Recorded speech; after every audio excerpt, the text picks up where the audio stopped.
Welcome to the Missouri Business Podcast. The show is chock full of insight on what it's like to start, stop, and drive a thriving business in our great state.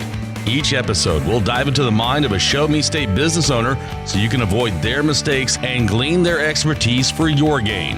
Now, here's your host, John Piazza Norton.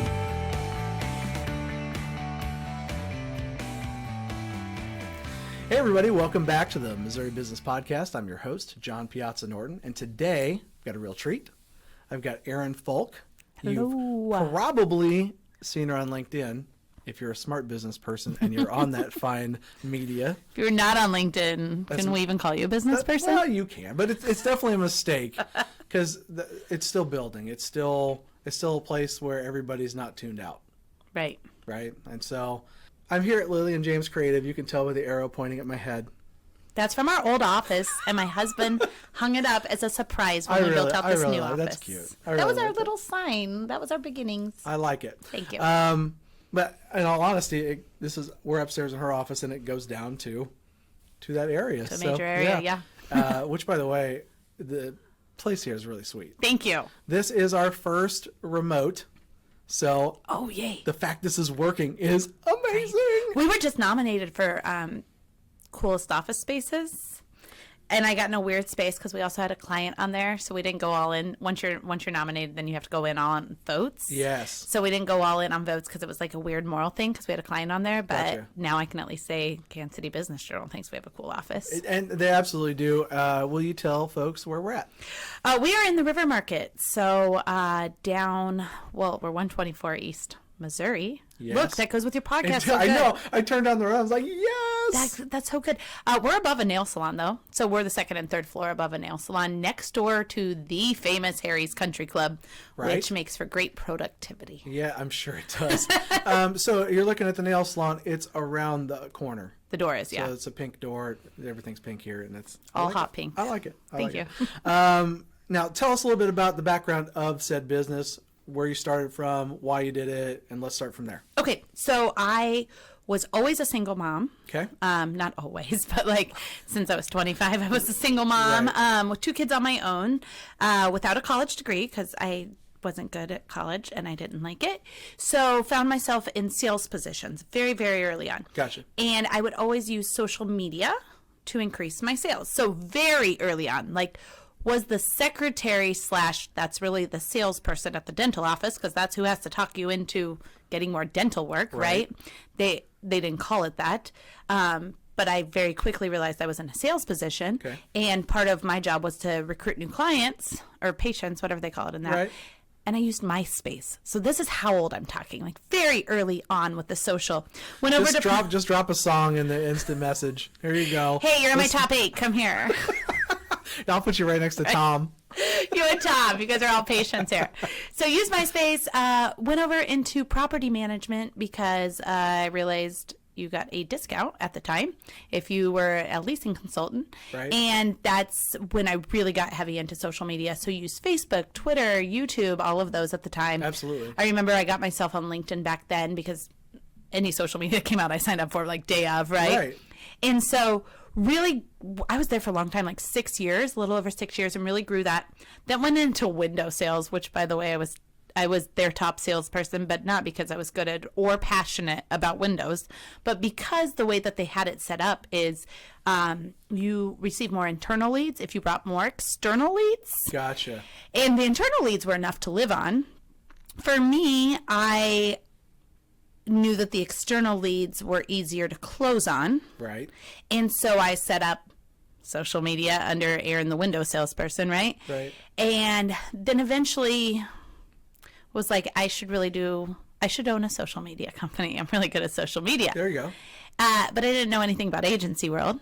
So I went and got a job as a salesperson in agency world. Gotcha. And sat there for a long time. Really scary to go start your own company when you have 2 kids on your own and you are the only way that these kids eat. Yeah. So I bought the URL Lillian James Creative years ago, about 2 years before I started the company, and something in my gut said you'll know when it's the right time to start your business. Yes. And the right time was about, I don't know if I was there at that company 2-3 years. Fun fact, I'm terrible at like time analysis. So sometimes I'll be like, oh, that only took 10 minutes, took hours. Like, that's just like my not a life adult skill. So like your guys is live on LinkedIn this morning? Yeah, that was an hour and 15 minutes, supposed to be 30 minutes. It was actually really good, so you should check it out. Thank you. I appreciate it. But I was like, yeah. So I'm not good at time analysis. So maybe I was there for 2 or 3 years, but it was somewhere in there. And I just knew I was going to know when it was the right time. So I was learning a lot of lessons of how to and how not to run an agency, which was awesome. Right. But the agency grew very fast. At one point, they were number 400 on the Inc. 5000, and then they crashed very fast. Yeah. And so during that crash, I felt it coming, and I had a very open relationship with the minority, like I don't know if minority is what you call it, but the person that didn't own as much of the business. Right. I think that's the correct term. They owned like 49%. The other owner owned 51%. Right. And her and I developed a really good relationship to where while the business was crashing, I knew that they were getting hit with a lawsuit for some harassment charges to some employees. She knew, I knew that if I were to join the lawsuit, I would probably be one of the bigger witnesses. At the time, she put in writing to me, hey, if you don't join this lawsuit, I know you want to go somewhere else. We'll let you out of your non-compete. And that was kind of the trigger of, oh, maybe it's time to start my company.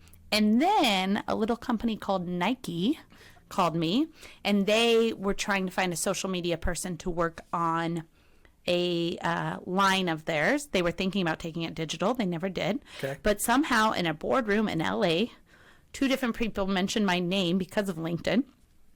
And that allowed me to have that phone call, although that deal never worked out because they never took it digital. Yeah. So nobody got it. But I was the one they had decided if they were going to take it to. Gotcha. It ended up being like, they were like, the caveat is we want to work with just you. Right. And my moral said, hey, I've got to not be working for anybody else if I'm going to do this. Absolutely. Right? And I can get out of my non-compete. So now's the time to do this. So went and started my company within 4 weeks, was making enough money to support myself. And I had taken like a bartending job at a Mexican food restaurant. That was going to be like my money to support us on. It was and weird. Food. And a lot of chips and salsa. Yes, indeed. But I was able to quit that, and we were able to just live off of this, and it's grown every day since. Very cool. Yeah. So normally at the top of the show, we'd love to talk about all the ways to get a hold of somebody. Now, hold on a second. Yeah. Because there's a lot. Yeah. Let's pick 3 really. I'll just pick one. You just want one? Yeah. LinkedIn. That's the one? Yeah. So connect with me, Aaron, AARON, like a boy. Oh, it makes the best for getting sales calls out. Oh, I'm sure. If you're a salesperson, let me just give you this tip. Do not question the owner's name. The minute that you ask the girl that answers our phones, hey, is this spelled correctly? She knows you're a salesperson, and I never see that message. You probably don't know her. You don't know. You're probably not familiar. So it's AARON, and then it's Fulk, F-U-L-K, and just connect with me on LinkedIn. But it can be confusing, so that's a heck of a gatekeeper for you. It can also be a really good way to get as a woman, and I will tell you, even just in these 3.5 years I've owned a business, it's gotten much easier, but to get your name at the table when you spell your name like a man. Well, I also do. Yeah, so there you go. Yeah. Start them up.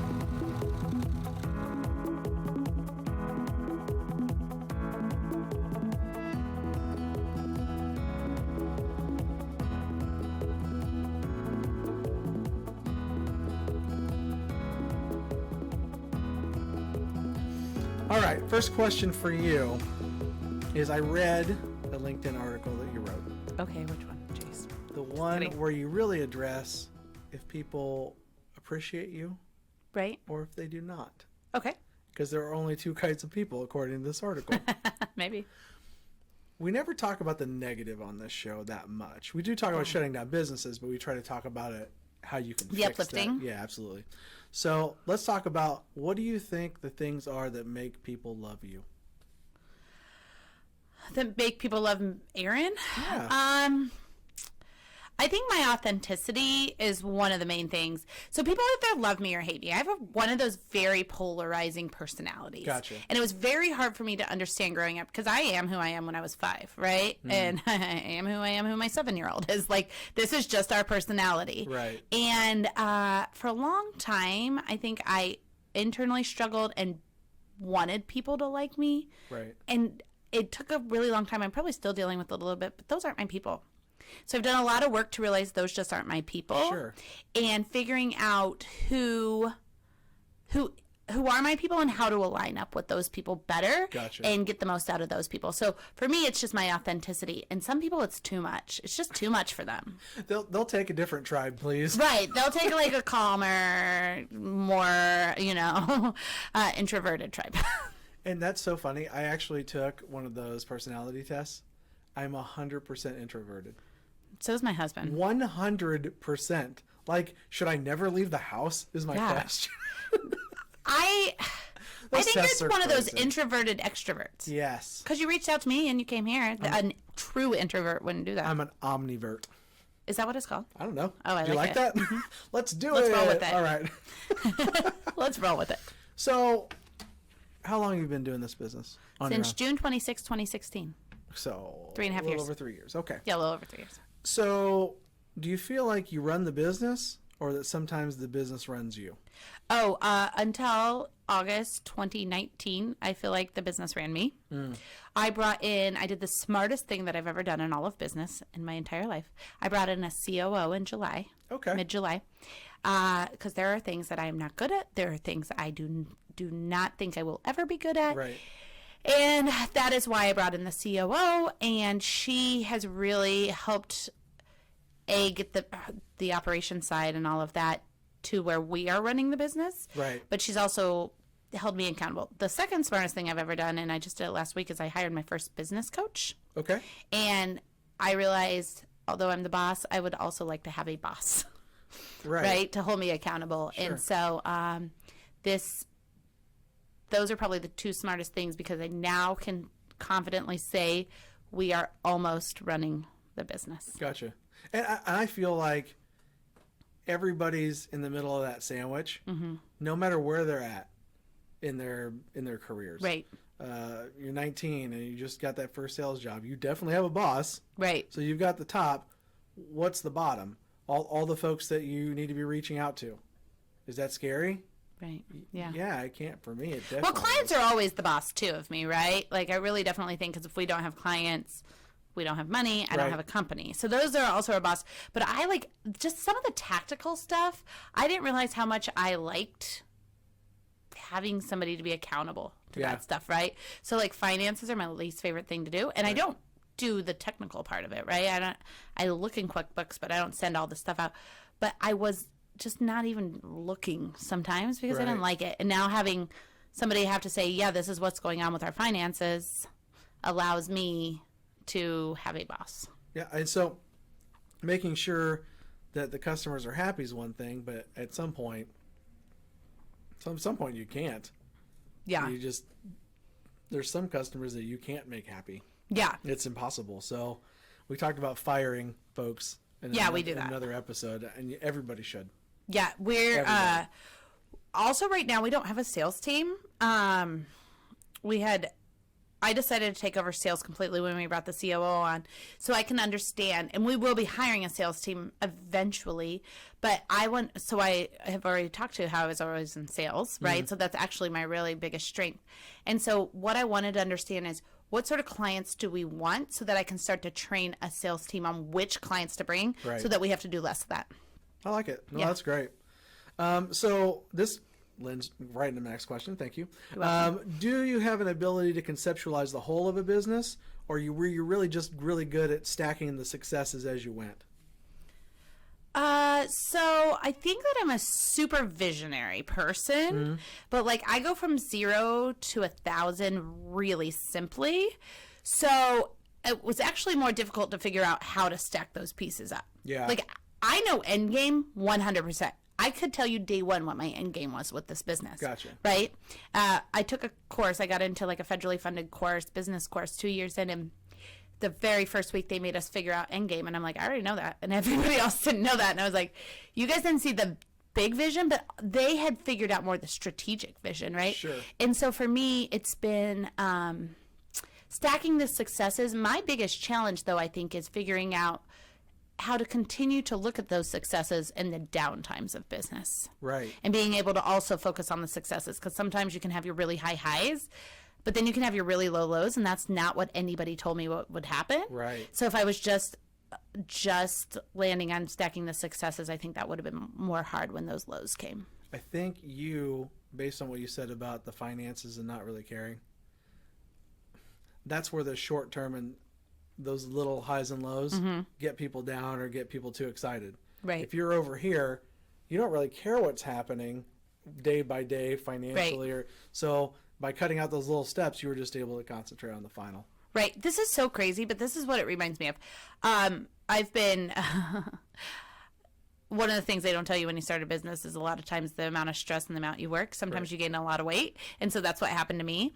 And so I've been recently looking at different weight loss things. And one of the places I was going to, they take a picture of you every single day. Every single day you show up, they take a picture of you. And it's really super annoying.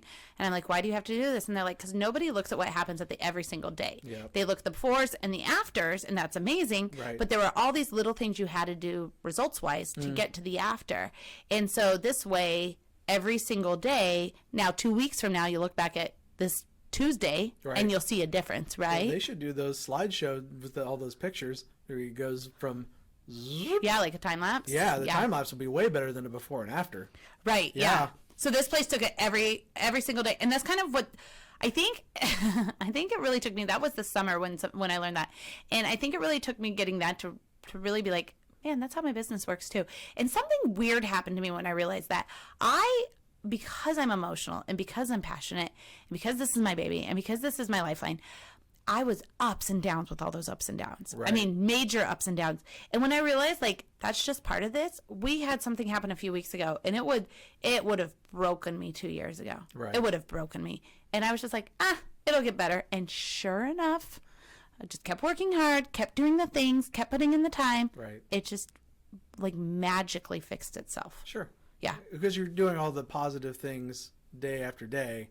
Those things don't just pop immediately. So you yeah. So for us, it was our biggest client fell off. Okay. And in all terms, we can tell you every single reason they fell off. It was everything from wrong fit of a client to wrong onboarding to wrong to not enough communication to by the time that I brought in the COO to fix all of these problems, we were too far gone. Yeah.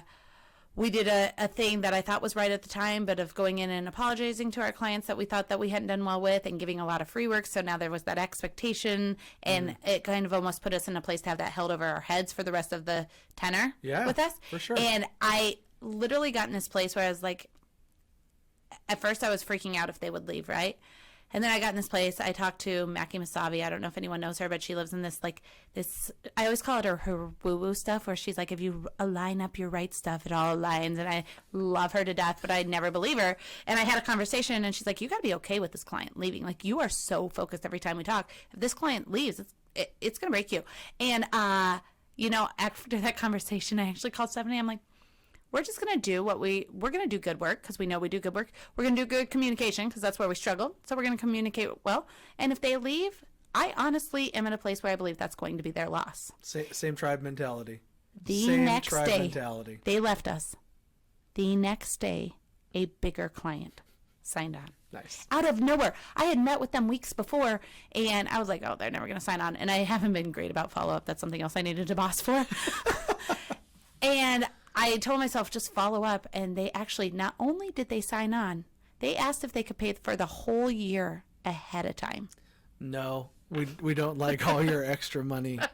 Thank you. I was like, what? And it just worked out, but it would have broke me 2 years ago. Yeah. And I wouldn't have been able to make that follow-up call because I would have been so broken and so upset and thinking I was losing everything. Instead, I was like, okay, what fixes clients losing? Bringing on more clients. Back to my CRM that I should be using more often. That's exactly right. No, making sure. And a lot, I think to give you a little out, I think part of the reason you aren't as good at follow-up is because you allow social media to do that for you. Right. So we got a lot of touch points on social. So don't feel so bad about that. I know, but I should. I'm a salesperson. I know you should still pick up the phone. Sometimes I'm like, oh, I'll just send an email. And I'm like, that day I was like, no. Yeah. Pick up the telephone. Yep. And I picked up the phone, and literally the conversation was, yeah, we're ready to move forward. Can we pay you all up front? And can you come out Friday to collect the check? What? Yeah. So it was a good learning lesson. You should pick up the phone more. I should be on the phone right now. That sounds pretty solid. The Start 'em Up section of this podcast was brought to you by BusinessFireman.com. BusinessFireman.com will give you a step-by-step blueprint on how to make money online, no matter what your chosen niche. For a sales and marketing training to help you maximize your digital footprint, it only takes one fireman to get it done. Check out BusinessFireman.com today. Shut it down.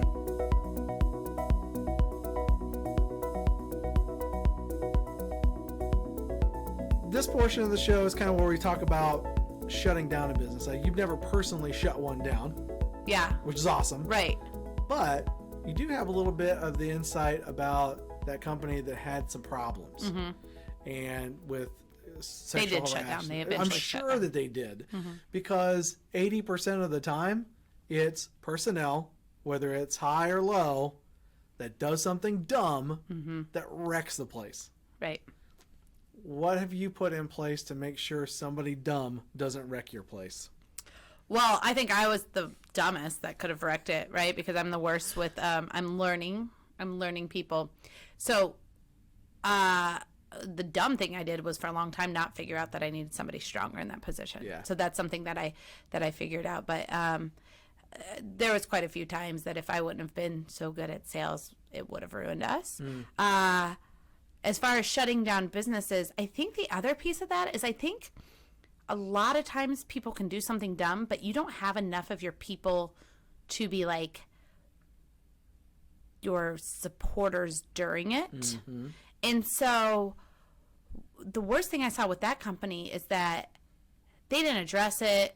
It could have got to where it was anyways, but they didn't have enough people that worked there that believed in the company to not say, oh, like for me, I was like, I'm just out. Right. And, I was on the management team. There were 3 other managers that were like, they didn't join the lawsuit, but they were like, I'm just out. This is too much to deal with, right? Yeah, for sure. Instead of being like, no, this company has, and that company for us, those 3 people, I'm not going to talk to their success, but they are very, very successful and gone on to great, huge companies. And they were like people that this company should have invested in because they were loyal to the company. Right. And it just got to be the point that we were so loyal and we didn't feel like there was loyalty back. That makes sense. Yeah. Yeah, I mean, with a culture that's just kind of, hey, we're doing business. Right. Money's coming in. I'm paying these folks. That should be enough. I promise you, it's not. There's no way in this day and age that is enough. Out of the 4 people that left that I'm thinking of on that management team, I would say I'm the 3rd most successful. So the other 2 are way more successful than me. And can you imagine having those 4 people on your team? Yeah. And then them just checking out? I mean, it doesn't take much. Right. And it does take a lot to be over the top and impressive. Right. It's much easier to not impress. Nobody left for money is the other thing too. For sure. So most people don't. Right. Most people don't. If you're in a job and you love it, people will take a little less to do something that they love. Where we're here to talk about and to figure out is how can you make that your passion? How can you start up that business? How can you be a single mother and still figure it out? It wasn't easy. Right. It's still not easy. Right. I'm not a single mom though anymore. I know. I'm just saying. I think that the more I figured out me, it allowed me to fix some other areas in my life that I couldn't have figured out before. Sure. Like it's all relative. Well, let's talk about creativity. Okay. Because when you come see this office, you will see what I'm talking about. What do you do when your mission isn't as creative as you thought it was going to be anymore? If you got to that point. So I've been because there was a point where I wasn't doing my own content for a little while. Mm-hmm. I got very, I think that being creative is a part of how I function. Mm-hmm. So when I wasn't doing my own content, it got a little hard for me because I already told you the finances I absolutely hate. I get their cost of doing business. The HR piece is a nightmare for me. I get it. It's cost of doing business. The even sales, like sales is like like one of my favorite things to do, but it's a draining process, right? And so the creativity is where I realized that a lot of times, like even in my old sales jobs when I was running my own content, that I got to really express myself. So I eventually ended up taking that back over because that's at least one aspect for me to get that out. The other thing that I've been really listening to or doing is like, I recently did a speech on how to draw out your creativity. Okay. I did it over at Central Exchange, and there's about 100 people that showed up. But because I made myself sit down and figure out how I did that. It probably helped you too. Do you know who Duncan Wardell is? Mm-mm. Oh, he worked for Disney. He was the head of creative for Disney for 25 years.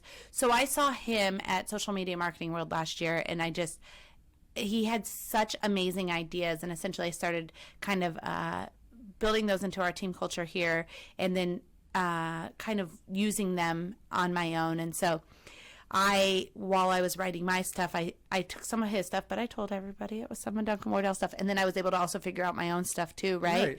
It's hard to beat out. You gotta, if you're going to speak about creativity, you have to speak about Duncan Wardell because he's insane. But it's so stuff like that. I just really sitting in times and letting myself be creative, even though I want to move so fast. Right. And you found where the passion was for what you were doing, and the things that you weren't passionate about, you were okay finding the right people. Right.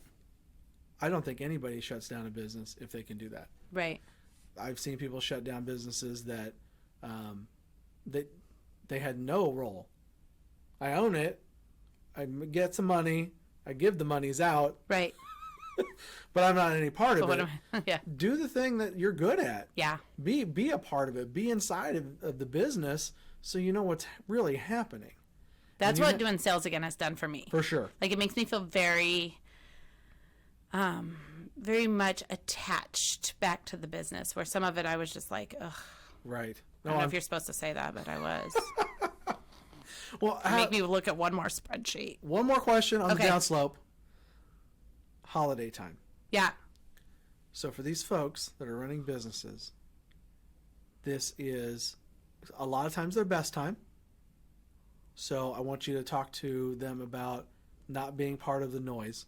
Right. And how to separate themselves. Okay. Others, this is the war, like salespeople. Right. This is a really terrible time just because they're busy and they're running around. I'm going to grandma's house and I'm bringing grandma here and I'm doing all these things. What do both of those parties need to do? Okay, so I am a firm believer. So we do B2B content marketing, right? So we don't get into the I'm selling products until December 15th and I've got to get them all shipped out and then I'm done for the next 3 weeks. We actually aren't in that. So I thought we would be very slow Q4. Okay. What I didn't realize is that if you're dealing with good companies or good consumers, and so this is a little more B2B space, but in Q4, that is when they're making decisions for all of next year. And so Q4 is actually when you should start hyping it up more than ever, right? Okay. Start going, we double down in Q4. So I am a firm believer that if you're a business owner, there's no such thing as holidays in the first 5 years. So even here, we do social posting on holidays, and it has to be manually done. And I do, my team does not have to do it on actual holidays, on Christmas, New Year's, Thanksgiving, every holiday. I actually do the posting because I understand this is my business. So it'll take a couple hours on Christmas morning. Usually what I'll do is, I've got young kids still, so they still wake up ridiculously early, and we just let them open presents then. Right. Then we all sit around and watch a Christmas movie, and I do the posting. Love it. And so for me, we just double down. The thing that's crazy, I don't think people understand too, or as new business owners, sometimes you don't know, people are trying to dump money in December. If they work off a calendar year and they're getting ready to do their taxes and they have a smart CPA, the CPAs are saying, what do you need? Let's purchase it now. So where I said that client just wanted to pay all up front, that's because they're getting ready to do their books. We're mid-November. I am not. The person that referred them pays up front every year. That was probably part of their sales pitch to refer us, right? I am not stupid. I know why she wants to pay me all up front, because she wants it off her books and I got to put it on my books. I think it's because you guys are so amazing. Well, no, it's amazing. She wants to work with us because we're amazing. She wants to get it off her books and put it on my books. I think that's fine. Which leads to why I had to get a great CPA, because that actually happens a lot of times if you're doubling down in quarter 4. Yeah. Which is what we're doing. And I am okay. I know it's going to cost me a little more in tax money, but I am okay going into whatever the next year is with too much money. Yeah. Right? That's not a bad problem. Right. That's not a bad problem to have. And so I think that people should tell their grandma that they can come after 6 to run her around because they got to work. I like it. And so making sure that...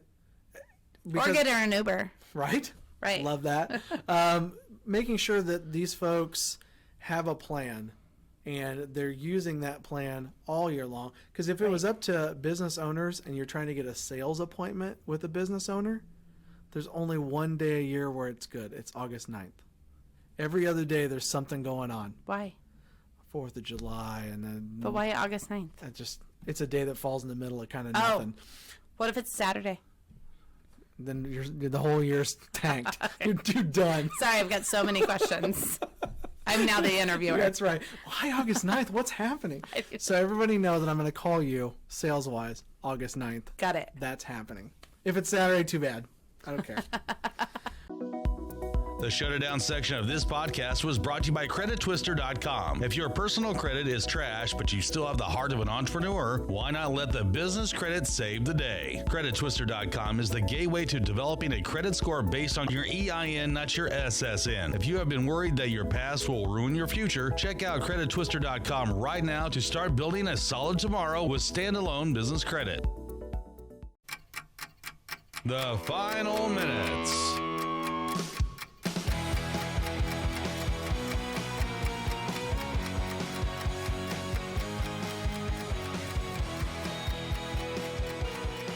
Final minutes of the episode are questions that we just kind of pull from here, there, and everywhere. Okay. It's called the internet, and the internet. Yeah. Hopefully it wasn't from Twitter. No.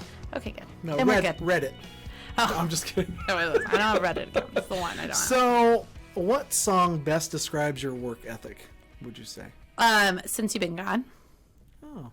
Because she goes all in once he leaves, and she's like, screw you, I'm way better. Nice. And so I had a boyfriend, and I won't call him out by name even though he looks at my LinkedIn once a week, who before I went to that agency, I said I want to start a social media agency.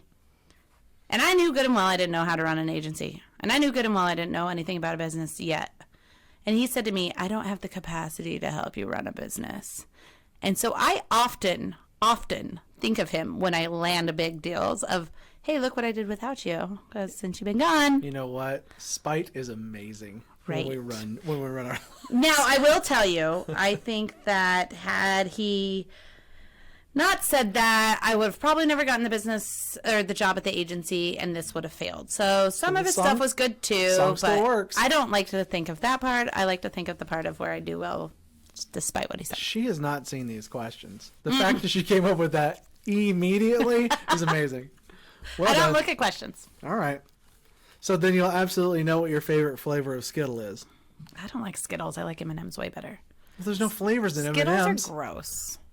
Do you sort them by color? I kind of like Skittles in a vodka 7. Have you ever tried that? I mean, maybe. Maybe I have.